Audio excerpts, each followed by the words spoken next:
آگے ایک اور حدیث مبارک عرض کرنا چاہوں گا کہ سرکار دو عالم صلی اللہ علیہ وآلہ وسلم نے ارشاد فرمایا، اللہ تعالیٰ کے خوف کے سبب جب مومن کا دل کانپتا ہے تو اس کے گناہ جرم اس طرح جھڑتے ہیں جس طرح درخت کے پتے جھڑتے ہیں۔ سبحان اللہ، اللہ کے نبی نے کتنا پیارا پیغام دے دیا۔ آپ نے ارشاد فرما دیا کہ جب انسان کا جب اللہ تعالیٰ کے خوف کی وجہ خوف کے سبب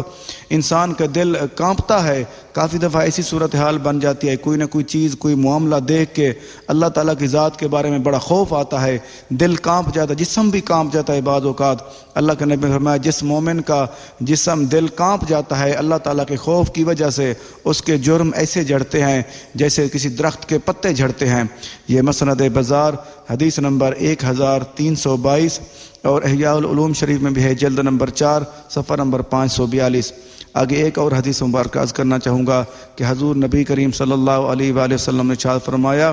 جس دن عرش الہی کے سائے کے سوا کوئی سایہ نہ ہوگا، اس دن اللہ تعالیٰ 7 قسم کے لوگوں کو اپنے عرش کے سائے میں جگہ عطا فرمائے گا۔ سبحان اللہ، اللہ کے نبی نے کتنا پیارا پیغام دے دیا، ہمیں یہ ہر چیز واضح سمجھا دی کہ آپ نے ارشاد فرما دیا جس دن کہ عرش الہی کے سائے کے سوا کوئی سایہ نہیں ہوگا۔ اس کا مطلب یہ ہے کہ جب روز محشر قائم ہوگا ان دنوں کیا ہوگا کہ اللہ کے نبی نے فرمایا اس دن اللہ تعالیٰ 7 قسم کے لوگوں کو اپنے عرش کے سائے میں جگہ عطا فرمائے گا۔ ان میں سے ایک وہ شخص ہے جو تنہائی میں اللہ تعالیٰ کو یاد کر کے اور خوف خدا سے اس کی آنکھوں سے آنسو بہہ نکلے۔ سبحان اللہ، دیکھو اللہ کے نبی نے ہمیں کتنا پیارا پیغام دے دیا۔ اگر کبھی ہم اکیلے بیٹھ کے اللہ تعالیٰ کو یاد کر کے اپنے آپ پہ غور کر کے اس چیز پہ تھوڑا سا ندامت محسوس کریں اور رونے کی کوشش کریں اور ہماری آنکھوں سے آنسو نکل آئیں، اس کا کیا ہوگا؟ اللہ تعالیٰ اس دن بھی اپنے عرش کا سایہ نصیب کرے گا اس انسان کو جو اللہ تعالیٰ کے خوف کی وجہ سے اپنے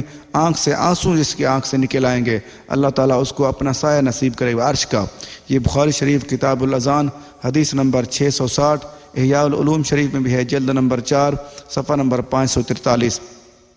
آگے ایک اور حدیث مبارک عرض کرنا چاہوں گا کہ سرکار دو عالم صلی اللہ علیہ وآلہ وسلم نے ارشاد فرمایا، تم میں سب سے زیادہ عقل مند وہ ہے جو سب سے زیادہ اللہ تعالیٰ کا خوف رکھنے والا اور اللہ تعالیٰ نے جن چیزوں کے کرنے کا اور جن سے بچنے کا حکم دیا ہے ان میں سب سے زیادہ غور کرنے والا ہے۔ سبحان اللہ، اللہ کے نبی نے کتنا پیارا پیغام دے دیا۔ اللہ کے نبی نے فرمایا کہ زیادہ عقل مند، کچھ لوگ اپنے آپ کو عقل مند سمجھتے ہیں، وہ کہتے ہیں ہم دانا ہیں، ہم عقل مند ہیں، لیکن اللہ کے نبی نے فرمایا زیادہ عقل مند وہ ہے جو سب سے زیادہ اللہ تعالیٰ کا خوف رکھنے والا ہے۔ اگر ہم اللہ تعالیٰ کا خوف رکھنے والے بن جائیں گے تو ہم سب سے زیادہ عقل مند ہوں گے، اگر خوف نہیں رکھتے تو پھر عقل مند ہم نہیں ہو سکتے۔ آگے کیا فرما دیا، اور اللہ تعالیٰ جن چیزوں کے کرنے کا اور جن سے بچنے کا حکم دیا ہے ان میں سب سے زیادہ غور کرنے والا ہے۔ دیکھو آگے فرما دیا کہ جو انسان جو اللہ تعالیٰ اور اس کے رسول کریم صلی اللہ علیہ وسلم کے احکامات ہیں جو ان پہ عمل کرتا ہے اور ان پہ غور کرتا ہے اور جس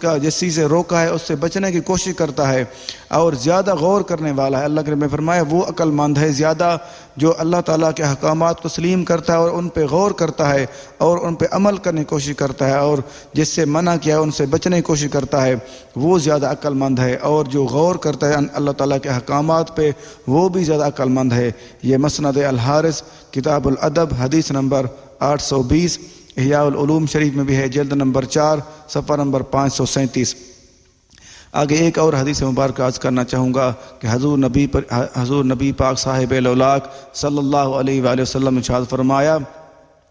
اللہ تعالیٰ کا خوف حکمت و دانائی کی بنیاد ہے۔ سبحان اللہ، دیکھو اللہ کے نبی نے کتنا پیارا پیغام دیا۔ اللہ کے نبی نے فرمایا کہ جو انسان اللہ تعالیٰ کا خوف کرتا ہے اس کو حکمت دانائی کی بنیاد، اس کی پہلی سیڑھی مل جاتی ہے حکمت و سمجھداری کی۔ جو انسان اللہ تعالیٰ کا خوف کرتا ہے، کچھ لوگ کہتے ہیں کہ ہم سمجھدار بڑی دانائی کی باتیں کرتے ہیں، اگر کسی انسان کے اندر اللہ تعالیٰ کا خوف نہیں ہے تو وہ حکمت و دانائی کی باتیں نہیں کر سکتا، اس کے اندر حکمت و دانائی کی بات آ ہی نہیں سکتی۔ یہ شیب الایمان باب فی الخوف من اللہ حدیث نمبر 744، احیاء العلوم شریف میں بھی ہے، جلد نمبر 4 صفحہ نمبر 535۔